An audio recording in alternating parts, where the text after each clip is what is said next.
The story opens deep inside a deserted forest where even the wind feels like a warning. Two campers lose their way, and when the guy checks his phone, it heats up in his hand like burning metal, almost as if something unseen touched it. His girlfriend rolls her eyes, pulls out a compass, and follows its needle toward a fog-choked, silent stretch of woods that feels wrong on every level. Before they can decide what to do, heavy footsteps echo through the mist.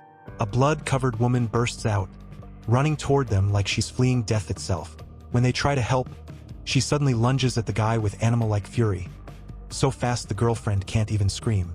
The scene cuts to Blasco, a former bullfighter turned musician turned tour van driver.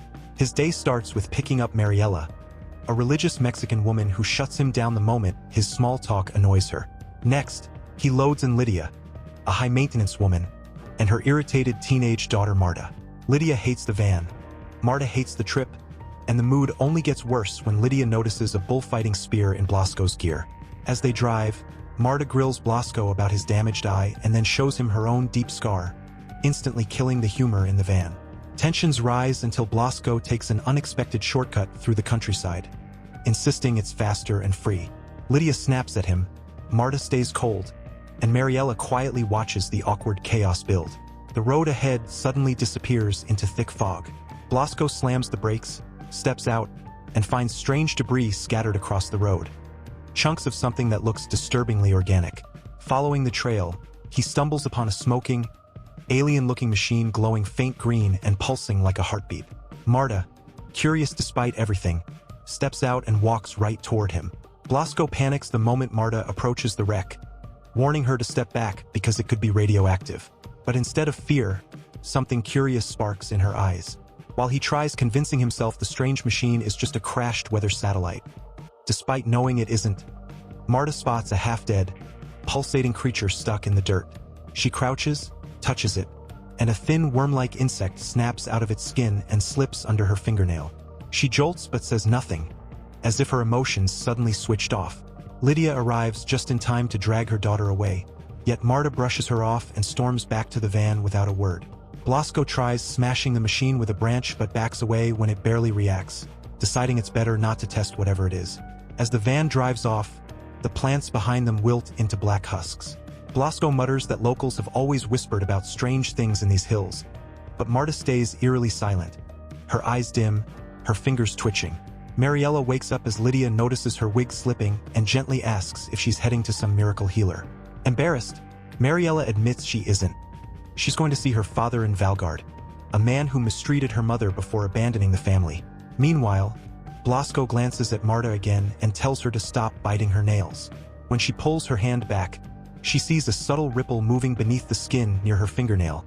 Something alive, and her face drains of color. "I think I'm finally ready to try forgiving him," Mariela whispers, her voice trembling. Then she turns to Lydia and gently asks whether she's dropping Marta off or secretly hoping to see her ex. Lydia admits they still talk, but she's never forgiven him. The scar on Marta's arm came from one of his drunken outbursts. She isn't abandoning her daughter at all. She's leaving for an 11-month job in London, and the thought alone makes her eyes fill.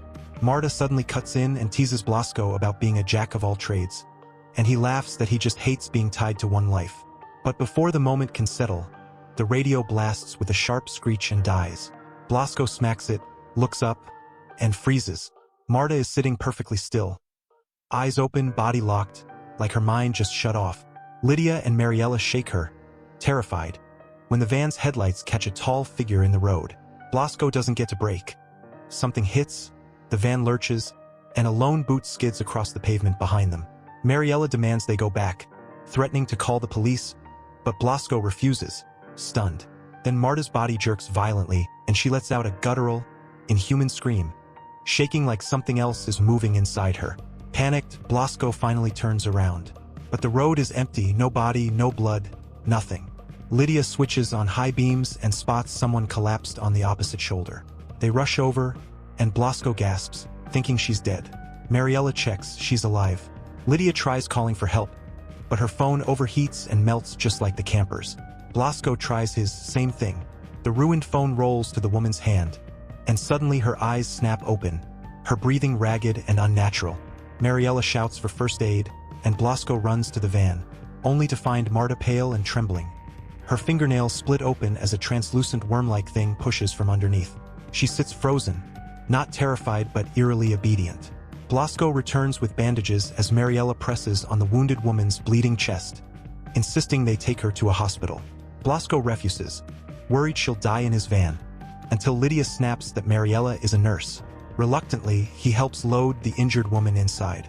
Marta clutches her stomach, ignored while everyone argues about where to go. When Mariella leans closer to ask the woman's name, the victim suddenly clamps onto her wrist with inhuman strength.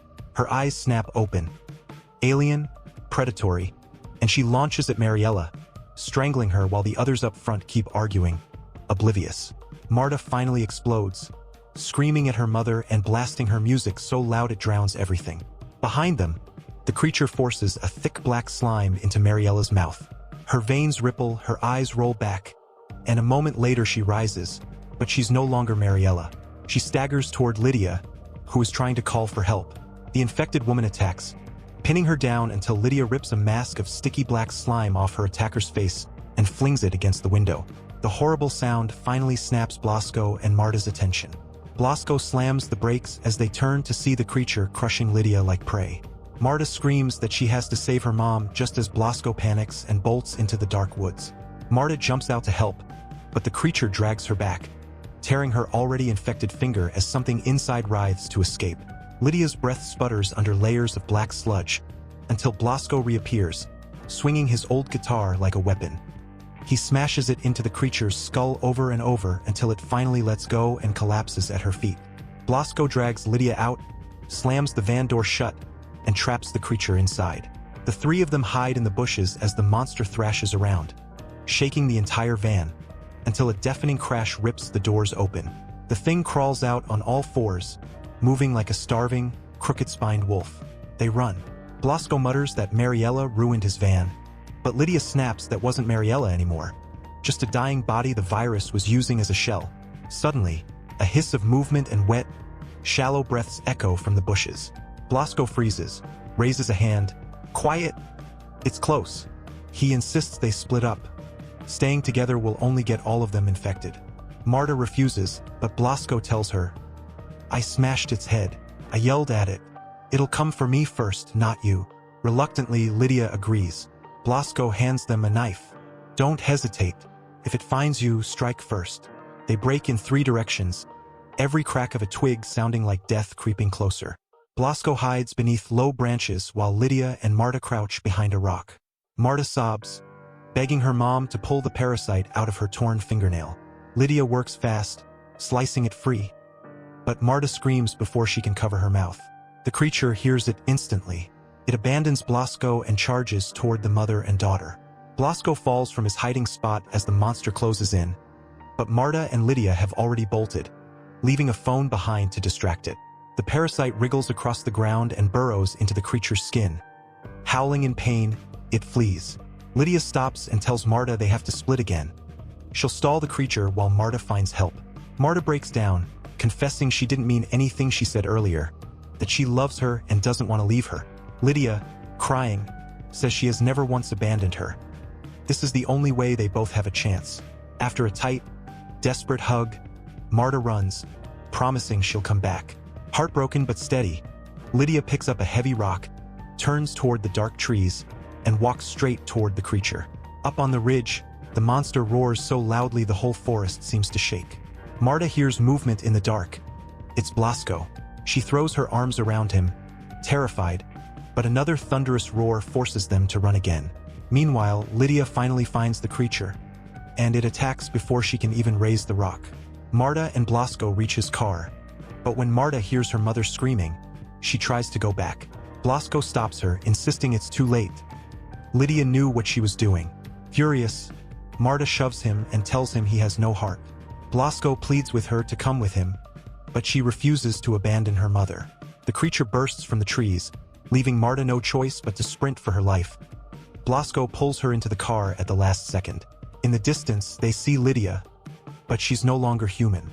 Blasco notices Marta's torn fingernail and asks what happened.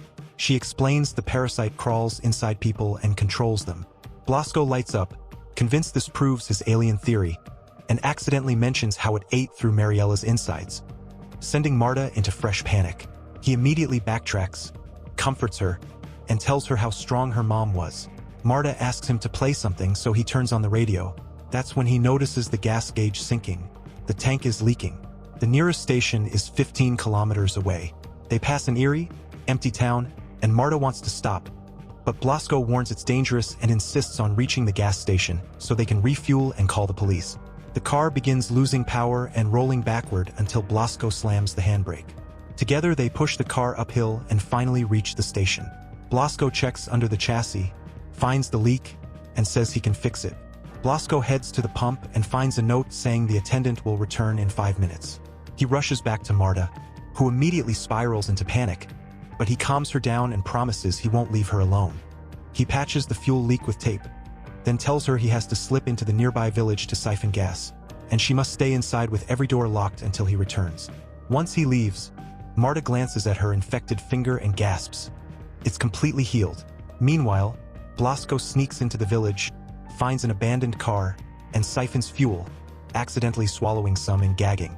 Back at the station, Marta sees her mother standing beside the car and instinctively steps toward her, hiding behind the pump as the creature prowls nearby. Then the station attendant unexpectedly returns, unknowingly exposing himself. The monster lunges and tears him apart in seconds. It then fixes its attention on Marta and charges toward her. Blasco, oblivious to the danger, gets distracted by a blood-soaked cat limping across the road. He follows it to a deep pit containing a headless corpse, but the stench of fuel and darkness blur everything. Disoriented, he rushes back toward the van, just as gasoline begins dripping steadily onto the ground beneath it. Marta squeezes herself under the van, her heart slamming against her ribs as the creature claws and pounds at the doors above her. She forces her breathing to stay quiet, her entire body pressed flat against the cold, gasoline-soaked concrete. Every metallic thud from the creature vibrates through the frame, dust raining down onto her face.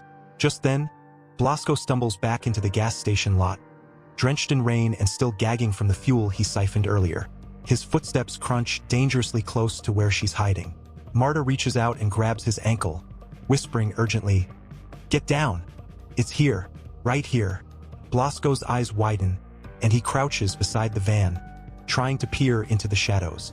Neither of them notices the dark, hunched silhouette slowly crawling across the roof of the van like a giant, starved predator circling its kill.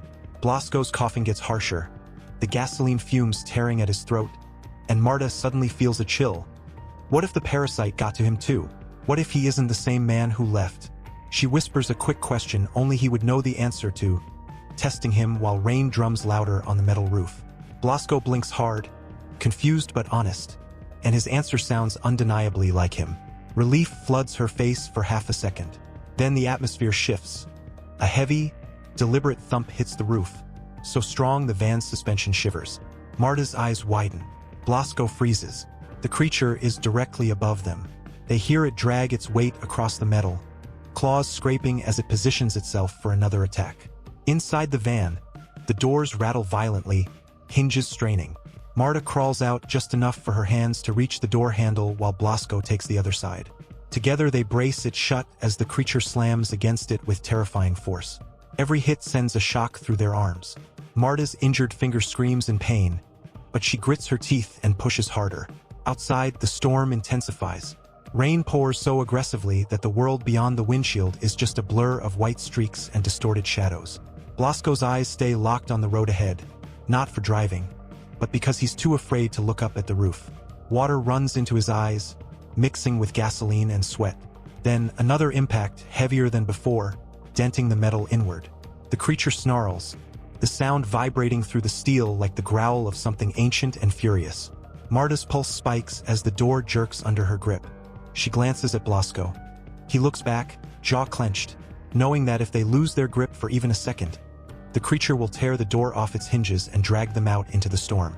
The van sits in the middle of the empty, rain-soaked station, two terrified survivors clinging to the handles while a monster prowls inches above them, the reek of gasoline filling the air and every second stretching as long as a lifetime. Suddenly the creature lunges at the windshield, and Blasco slams the brakes so hard the van skids, throwing the monster backward. Acting on pure instinct, He guns the engine and rams into it again and again until its body rolls across the pavement. They speed off into the storm, but it doesn't take long for Marta to realize the horrifying truth. The creature heals. Every wound they inflict seals up as if nothing happened. The thought rattles her, so Blasco tries to lighten the mood, flipping on the radio and cracking dumb jokes until she finally gives in and sings along with him for a few seconds of shaky relief. Still, their pulses stay high, and the silence between songs feels heavier than the rain outside. Blasco admits he's dehydrated and his head is throbbing from when he fell earlier. He warns her he's okay for now, but if they ever get separated, they need a safe word. Marta glances out the rear window. She can see the creature sprinting after them, its silhouette growing clearer with every flash of lightning. Blasco picks a word, but midway through saying it, his voice wavers. Nausea hits him hard. He mutters that he needs water. Marta tells him Mariella had a bottle, but it's back where they left her, miles behind. Blasco's grip slips on the wheel. He winces, tries to keep driving, but the dizziness takes over. He pulls the van to the side of the road, insisting he can't go any farther. Before Marta can react, Blasco collapses sideways, falling directly into her lap. Her breath catches, hands trembling as she tries to shake him awake. The storm rages outside, pounding against the metal roof, while inside the van is filled with fear, sweat, and the pounding echo of Marta's racing heartbeat, all while something monstrous moves somewhere out in the rain. The creature is still chasing them, closing the distance with every second like death gaining on their heels. Marta panics and warns Blasco that his mother is back, her code for the monster. She slips out of the van to grab water, but the creature lunges for her. Inside, Blasco collapses, and the monster smashes through the glass, its long tongue wrapping around his throat, choking him.